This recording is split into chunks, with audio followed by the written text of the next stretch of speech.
I opened the envelope this morning, and in that quiet moment, I realized my husband hadn't been protecting me from the world. He had been protecting me from my own family. The paper felt heavier than it should have, thick and expensive, the kind of envelope lawyers use when something inside can change lives. And for 2 years I had kept it exactly where Mr. Blake told me to, tucked away in the back of my dresser drawer beneath neatly folded sweaters, untouched, unopened, almost forgotten, though never truly out of my mind. It had been the day after Harold's funeral when everything began, the kind of gray morning where the sky seems to press down on your shoulders, when grief doesn't come in waves but sits still and heavy in your chest. And I remember sitting in that leather chair across from Mr. Blake's desk, my hands folded in my lap, listening as he spoke in that careful, measured tone lawyers use when they know more than they're saying. He slid the envelope across the desk toward me without meeting my eyes at first, then paused just for a second before saying, "Margaret, your husband was very specific about this. You are not to open it until January 1st, 2026. I remember blinking at him, confused, because that was 2 full years away, and at my age 2 years isn't a small thing. It's time you feel in your bones, time you count carefully. But I didn't argue, not then, because Harold had always been the kind of man who planned ahead, who thought 5 steps beyond everyone else, and if he had asked for something like this, there had to be a reason. So I nodded, took the envelope, and thanked Mr. Blake, even though a quiet unease had already started to settle somewhere deep inside me, the kind you can't quite explain but can't ignore either. When I got home that afternoon, the house felt wrong without Harold, too quiet, too still, and yet somehow smaller, like the walls had shifted inward, and Daniel and Olivia were already there, standing in the kitchen as if they belonged to the space in a way I suddenly didn't. Olivia with her perfectly composed smile, Daniel avoiding my eyes as he asked, "Everything go okay with the lawyer, Mom?" I told them yes, of course everything was fine, because at that point I still believed we were a family, that whatever came next we would face it together, just as Harold would have wanted. The days that followed blurred into each other, filled with paperwork, condolences, and the slow, quiet dismantling of the life Harold and I had built over 40 years, and somewhere in the middle of it all, that envelope became just another item in a long list of things to deal with later, something I would think about late at night when the house was silent, when I could almost hear Harold's voice telling me to be patient, to trust him one last time. But patience has a way of changing shape when the people around you begin to change too. And it didn't happen all at once, not in any obvious way, just small things at first, the kind you could easily dismiss if you wanted to. Olivia reorganizing the kitchen without asking, Daniel talking about managing expenses in a tone that felt more like a decision than a conversation, the way they started speaking to each other in lowered voices whenever I entered the room, as if I had become someone who needed to be discussed rather than included. I told myself it was just the stress, that grief affects everyone differently, that families go through adjustments after a loss, and I held on to those explanations because the alternative felt too heavy to consider, too sharp to touch. Still, there were moments, brief and unsettling, when something didn't sit right, like the evening Olivia casually mentioned that the house might be too much for me now. Her voice light but her eyes watching me closely, or the way Daniel nodded along without really looking at me, as if the decision had already been made somewhere I hadn't been invited. That was the first time I remembered the envelope not as a distant obligation, but as something waiting, something Harold had left behind with purpose, and I found myself standing in my bedroom later that night, staring at the drawer where it rested, feeling that same quiet unease return, stronger this time, sharper, as if the truth inside it had been there all along, just out of reach, waiting for the moment when I would finally understand why my husband had asked me to wait. And more importantly, what exactly he had been trying to protect me from. The first time I realized something had truly shifted was not during a confrontation or a raised voice, but in the quiet, ordinary moments that used to feel like home and suddenly did not, like the morning I walked into my own kitchen and found everything just slightly out of place, the coffee mugs rearranged, the sugar moved to a different shelf, the drawer where Harold used to keep his favorite spoons now filled with things I did not recognize, and Olivia standing at the counter as if she had always been the one who belonged there. She smiled when she saw me, polite, almost warm, but there was something practiced in it, something that felt more like performance than kindness, and she said, "Good morning, Margaret, I made oatmeal. It is healthier for you at your age." As if I had not been cooking for myself for over 50 years, as if I needed guidance in my own home. I thanked her anyway because that is what I have always done, kept the peace, chosen calm over conflict, even when something inside me whispered that this was not about oatmeal or health or even care, but but about something quieter and more deliberate. Daniel came in a few minutes later, already dressed for work, checking his phone as he poured himself coffee without looking at me, and when I asked him if he would be home for dinner, he hesitated just long enough for me to notice before saying, "We will see, Mom. Olivia and I have a lot going on right now." And the way he said Olivia and I made it sound like I was no longer part of that equation, like I had been gently but firmly moved to the outside of something I used to be at the center of. That pattern continued in ways that were small enough to ignore individually but impossible to overlook when you stepped back and saw the whole picture. Conversations that stopped when I entered the room, decisions made without asking for my opinion, even though the house, the bills, the life we were discussing had all been built with my hands beside Harold's, and I began to notice how often Olivia would speak about the future using words like we and ours, but never including me in those definitions. One afternoon about 3 weeks after the funeral, I came downstairs to find a stack of papers spread out across the dining table, the same table where Harold and I had hosted countless holidays, birthdays, and quiet Sunday dinners, and Olivia was sitting there with a pen in her hand, reviewing something carefully while Daniel stood beside her, nodding along. When I asked what they were working on, Olivia looked up with that same composed expression and said, "Just organizing some of the financials, Margaret. It is better if we streamline things now before it gets overwhelming," and she spoke as if the responsibility had naturally passed to her, as if my role had already been reduced to something secondary, something that could be managed rather than respected. I remember standing there for a moment longer than necessary, watching them, trying to understand when exactly that shift had happened, when my home had started to feel like a place where I needed permission to exist. That night, I went upstairs and sat on the edge of my bed, the same bed Harold and I had shared for decades, and I found myself thinking again about the envelope, about the way Mr. Blake had paused before giving it to me,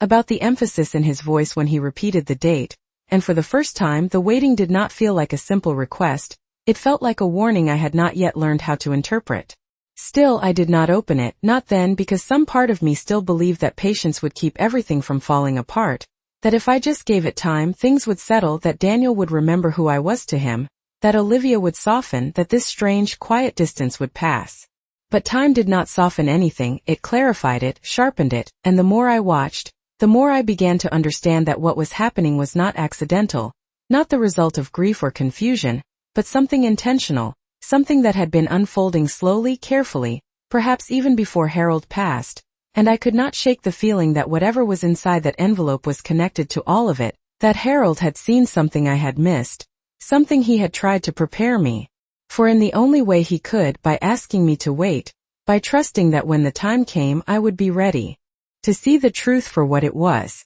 I started keeping track of the small things because they were easier to understand than the larger feeling I could not quite name. The way Olivia began locking the study door that had always been open, the same room where Harold used to sit for hours reading, writing notes in the margins of books, and handling all of our financial documents with quiet precision, and when I asked her one afternoon why it was locked, she smiled lightly and said, "Just organizing paperwork, Margaret. It is a bit messy in there."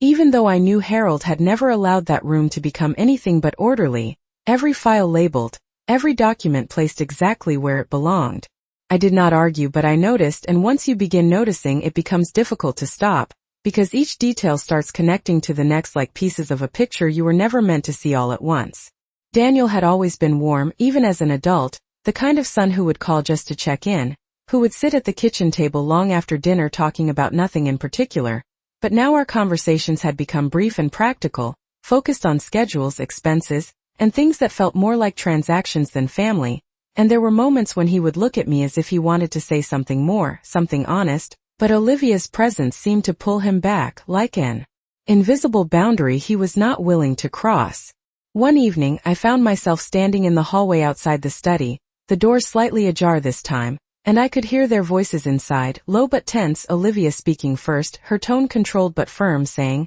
"We cannot keep delaying this, Daniel. The longer she stays here, the more complicated everything becomes." And there was a pause before Daniel responded, quieter, uncertain, "I know, but it is still her house." And Olivia's reply came quickly, almost rehearsed, "Not really, not anymore, and you know that." I stepped back before they could see me, my heart beating faster than it had in years, not from fear exactly, but from the sudden, undeniable clarity that something was being decided about me without me, something that had already been set in motion long before I understood it was happening. That night I lay awake, staring at the ceiling, the faint glow of the streetlight filtering through the curtains, and I replayed that conversation over and over in my mind, the words not really, not anymore, echoing in a way that felt too deliberate to be casual, too certain to be mistaken, and for the first time, I allowed myself to consider that Harold might have known this would happen, that the envelope was not just a precaution but a safeguard, something meant to protect me when the truth finally surfaced.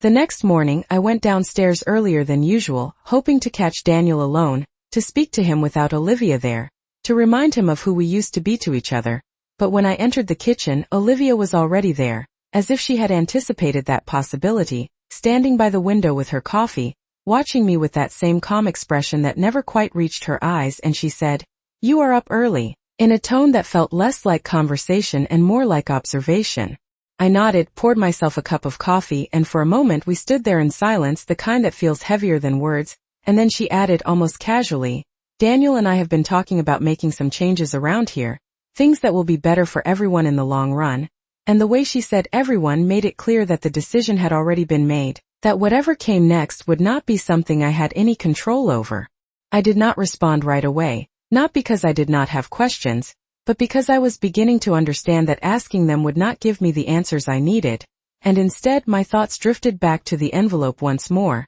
to the date written in Harold's careful handwriting, to the instruction that had once felt distant but now seemed closer than ever, and I realized that the truth I had been avoiding was no longer something I could afford to ignore, because whatever was happening in this house was not slowing down, and if Harold had left me something to face it with, then sooner or later, I was going to have to decide whether I was ready to see it. The memory came back to me in pieces at first, not as a clear picture but as fragments that refused to stay buried, the way Harold used to sit at the kitchen table late at night with a cup of black coffee, going over documents with that quiet focus he had, occasionally looking up at me with a small, knowing smile as if there were things he understood that I did not yet need to, and at the time I never questioned it because that was who he was, steady, thoughtful, always planning ahead in ways that made our life feel secure without ever feeling controlled.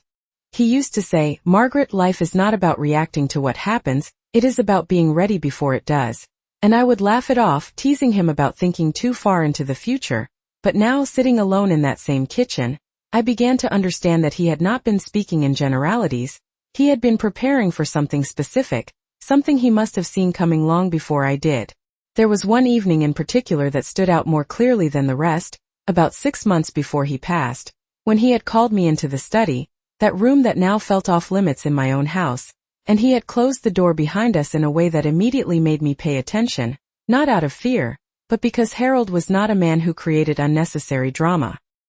He handed me a small stack of papers and asked me to read them carefully, not quickly the way I usually did when it came to finances, but slowly, as if every line mattered, and I remember asking him why he was suddenly being so serious about it, and he had paused just for a moment before saying, "Because I need to know that you can trust yourself when the time comes." At the time those words did not fully land, they felt abstract, almost philosophical, but now they echoed differently, heavier, as if they had been meant for this exact moment. I thought about how, in the months leading up to his passing, he had become more attentive to details I had never considered important, updating accounts, double-checking documents, even meeting with Mr. Blake more frequently than usual, though he never explained why, and I had accepted it all without question because I trusted him completely, because for 40 years he had never given me a reason not to. But trust can sometimes make you blind to what is right in front of you, and as I sat there replaying those memories, I realized there had been signs, subtle but present, that something was not as stable as I believed, small shifts in the way Daniel spoke when Harold was not in the room, the way Olivia would ask questions about the house, about the finances, about things that felt too specific to be casual curiosity, and Harold had noticed it too. I could see that now, not in anything he said directly, but in the way he had responded, quietly putting things in place, step by step, without ever alarming me. I remembered the last conversation we had before he was admitted to the hospital, how he had taken my hand and held it a little longer than usual, his grip firm but calm, and he said, "No matter what happens, you have to remember who you are in this house." And I had nodded, thinking he was speaking about grief, about strength, about getting through the loss that was coming, but now I understood that his words had a second meaning, one that had nothing to do with mourning and everything to do with what would follow. That realization settled over me slowly like a truth that had been waiting patiently for me to catch up to it, and for the first time I did not feel confused about the changes happening around me. I felt something closer to clarity, even if it was uncomfortable, because the pieces were beginning to align in a way that made sense, even if I did not yet know the full picture. I stood up from the table and walked upstairs, my steps steady despite the weight of what I was beginning to understand, and when I reached my bedroom I did not hesitate this time. I went straight to the dresser, opened the drawer, and looked down at the envelope, still exactly where I had left it, untouched but no longer distant, and as I picked it up I could almost hear Harold's voice again, not telling me what to do, but reminding me that whatever answer I was looking for had already been placed in my hands, waiting for me to decide when I was ready to see it. I held the envelope in my hands longer than I expected, turning it over slowly as if the weight of it might shift depending on how I looked at it, as if there was still time to put it back and pretend I had not reached this point, but something inside me had already changed, something steady and quiet that no longer allowed me to ignore what was happening around me, and for the first time since Harold passed I did not feel like I was reacting to events, I felt like I was stepping into them with intention. The paper was thick, sealed cleanly, my name written in Harold's handwriting across the front in a way that felt both familiar and distant at the same time, and I traced the letters lightly with my finger, remembering how many times I had seen that same handwriting on birthday cards, on grocery lists, on notes he would leave for me when he left early in the morning, simple things that had once felt ordinary but now carried a weight I had never noticed before. I could hear voices downstairs, Olivia speaking first, her tone slightly sharper than usual, followed by Daniel responding in that low, uncertain way he had adopted over the past few weeks, and I realized then that whatever decision I made in this moment would not just be about the envelope,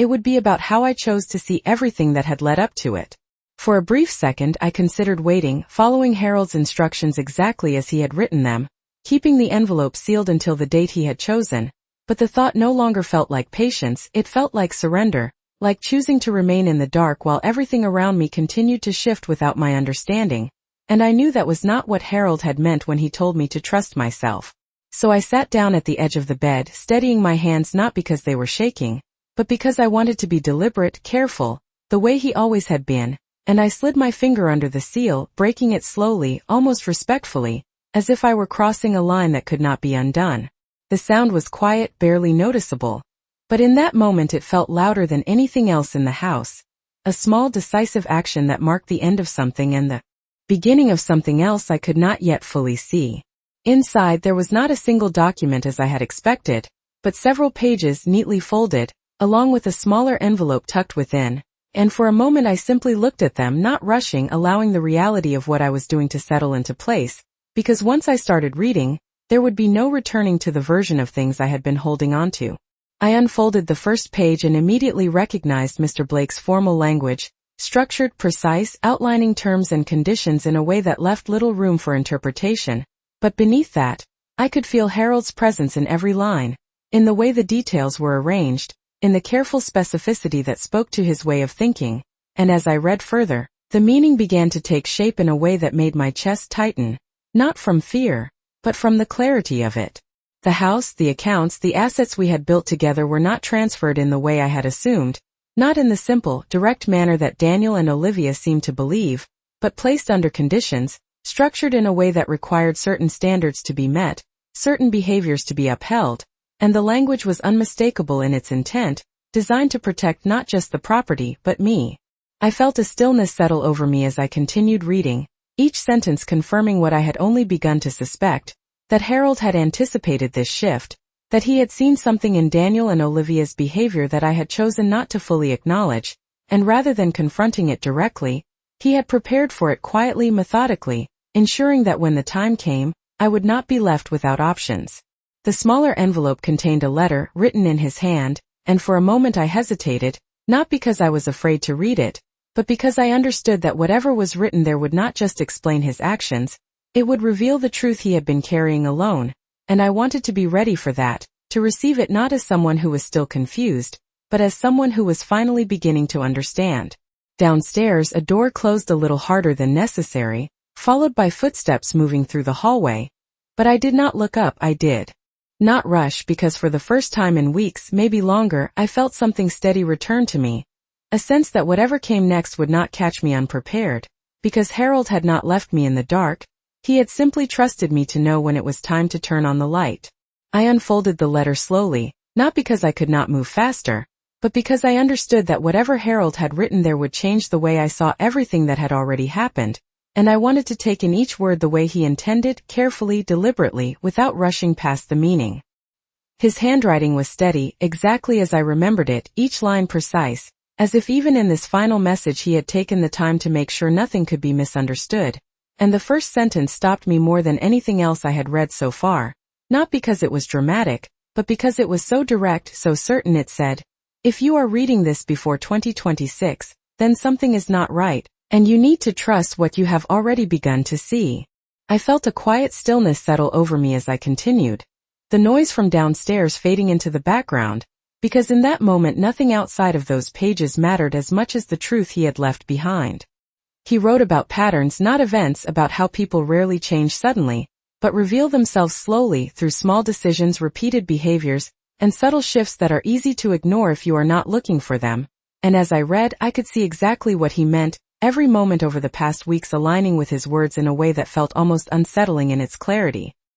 He did not accuse Daniel directly, not in the way someone might expect, but he did not protect him either. Instead he described concern, careful and measured, about influences, about decisions being made without consideration, about a growing distance that he had observed long before I had been willing to admit it was there. And when he mentioned Olivia, his language became even more precise, not emotional, not harsh, but unmistakably intentional, noting her interest in specific details, her focus on control, her way of positioning herself at the center of conversations that did not originally belong to her. I paused for a moment, lowering the letter slightly, not because I doubted what I was reading, but because I recognized it not from his words alone, but from my own recent experiences, the kitchen, the study, the conversations I was not meant to hear, all of it forming a pattern that no longer felt coincidental. Harold had not written this out of fear, I could see that clearly. He had written it out of preparation, out of a need to ensure that when the time came, I would not question what was in front of me simply because it was difficult to accept. The next part of the letter shifted in tone, not softer but more personal, as if he were speaking directly to me in a way that went beyond instructions or explanations, and he wrote, "Margaret, you have spent your life keeping the peace, choosing patience, believing in the best in people, and that has always been one of your greatest strengths, but there are moments when that same instinct can be used against you, when silence becomes permission, and trust becomes an opening for others to take more than they should." I felt something tighten in my chest at those words, not because they hurt, but because they were true in a way I could no longer ignore, and for the first time I saw my own role in what had been unfolding, not as the cause, but as the space that had allowed it to continue without resistance. He went on to explain the structure of what he had put in place, not in complicated legal terms, but in a way I could understand clearly, that the house, the accounts, everything we had built together remained under conditions that required respect, inclusion, and shared decision-making, and that any attempt to remove me, to marginalize me, or to take control without my consent would activate protections that could not be easily undone, protections that were already in motion the moment those conditions were violated. I read that part twice, slowly, letting the meaning settle, because it was not just about assets or ownership, it was about recognition, about ensuring that I could not be quietly pushed aside without consequence. And I realized then that Harold had not just prepared for the possibility of betrayal, he had accounted for the exact way it would likely unfold, step by step, in a manner so precise that it felt less like a precaution and more like a plan waiting to be completed. The final lines of the letter were the simplest, but they carried the most weight. He wrote, "When the time comes, do not argue, do not explain, you will not need to, the truth will speak for itself, and so will you."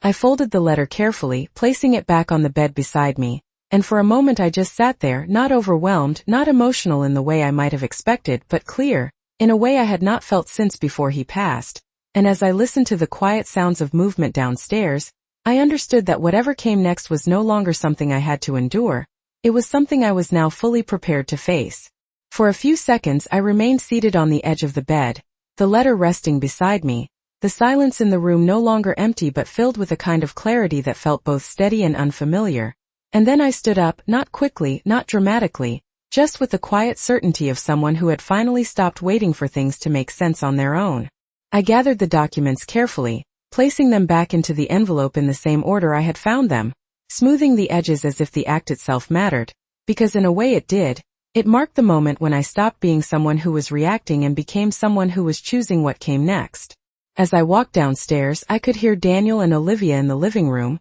their voices low but no longer cautious, as if they had grown comfortable in the assumption that I was not paying attention, that whatever conversations they were having did not concern me in any meaningful way. I paused briefly at the bottom of the stairs, not to listen but to steady myself, not out of fear but out of intention, because Harold's words echoed clearly in my mind. Do not argue, do not explain, and I understood now that what I was about to do did not require either. When I stepped into the room, they both looked up, Olivia first, her expression shifting almost instantly into that familiar composed smile, while Daniel's reaction was slower, a flicker of something uncertain passing across his face before he settled into something more neutral, more distant. Margaret, Olivia said, setting her phone down, we were just talking about you. I nodded slightly, not asking what that meant, because I already knew enough, and instead I walked over to the coffee table and placed the envelope down gently, not with force, not with emphasis, just enough for it to be seen. I imagine you were, I said, my voice calm, even in a way that surprised me slightly, because there was no strain in it, no hesitation, only clarity. Daniel glanced at the envelope, then back at me, his brow furrowing slightly as if he recognized it but did not yet understand its significance, while Olivia's gaze lingered on it just a moment longer than his, her eyes narrowing almost imperceptibly before she looked back at me. What is that? She asked, her tone still polite, but there was something sharper beneath it now, something more attentive. I met her gaze without rushing to answer, allowing the silence to stretch just enough to shift the balance of the moment, and then I said, something your father made sure I would have when I needed it. Daniel shifted slightly in his seat, the uncertainty returning more clearly now, and he asked, Mom, what are you talking about? But his voice lacked the confidence it once carried, as if part of him already sensed that whatever this was, it was not something he had control over. I did not look at him right away, not because I was avoiding him, but because I wanted him to sit with that uncertainty for just a moment longer, the way I had been forced to sit with mine, and then I turned to him and said, I am talking about this house, Daniel, and everything connected to it. Olivia leaned back slightly, her posture shifting from casual to attentive, her eyes now fixed on me in a way that was no longer disguised as politeness, and she said, we have already been over this, Margaret, we are just trying to make things more manageable for everyone. But there was a subtle tension in her voice now, a carefulness that had not been there before. I nodded once, acknowledging her words without agreeing to them, and then I opened the envelope, not dramatically, not with any show of force, just with the same steady motion I had used upstairs, removing the documents and placing them on the table between us. You are right, I said quietly. Things are about to become much more clear for everyone. Daniel leaned forward, his eyes scanning the top page as if he were trying to make sense of it before fully reading, while Olivia did not move immediately, her gaze fixed on the documents but her body remaining still, as if she understood that once she engaged, there would be no easy way to step back. I did not rush them, I did not fill the silence, because for the first time since Harold passed, I did not feel the need to manage the moment for anyone else, and as the seconds stretched, I could see the shift happening, subtle but undeniable, the realization beginning to take hold, not from anything I was saying, but from what was already written in front of them. And in that quiet space, without raising my voice, without explaining a single detail, I understood exactly what Harold had meant, because the truth did not need me to defend it. It only needed to be seen. Daniel was the first to react, his eyes moving quickly across the page, scanning rather than reading at first, as if he expected to find something simple, something he could dismiss or reinterpret. But the longer he looked, the more his expression changed, the uncertainty giving way to something tighter, more focused, and he sat back slightly, exhaling in a way that was not quite a sigh but carried the weight of realization. Olivia, on the other hand, did not rush, she reached forward slowly, taking the top page with careful precision, her movements controlled, deliberate, as if she believed that by maintaining composure she could maintain control of the situation itself, and she read more thoroughly than Daniel had, her eyes moving line by line, her expression neutral at first, then gradually sharpening as the implications settled in. I remained where I was, standing just beside the table, not watching them too closely, not studying their reactions in an obvious way, but aware of every small shift, every pause, every change in posture, because those details told me more than any words they might have spoken. This does not make sense, Daniel said finally, his voice lower than before, not defensive but unsettled, as if he was trying to reconcile what he believed with what was now clearly in front of him. Olivia did not respond immediately. She continued reading for a moment longer, then placed the paper back down with a controlled motion and looked up at me, her expression composed but no longer relaxed, and said, "There must be some kind of misunderstanding here. These conditions, they are not typical." I nodded slightly, not disagreeing, because she was right in a way. It was not typical, but Harold had never been a man who relied on what was typical, and I said, "No, they are not, but they are very clear." Daniel leaned forward again, flipping to the next page, reading more carefully this time, and I could see the moment it registered for him, not all at once but in pieces, the way the conditions were structured, the way the authority remained shared rather than transferred, the way any attempt to exclude me triggered a reversal that affected everything tied to the estate, and he ran a hand through his hair, a habit he had not had since he was younger, back when he used to get frustrated trying to solve something that did not fit the way he expected it to. "Mom," he said, looking up at me now, really looking this time, "why did Dad not tell us about this?" The question hung in the air for a moment, and I considered it, not because I did not know the answer, but because I understood now that the answer was not meant to be defended or explained in a way that softened it.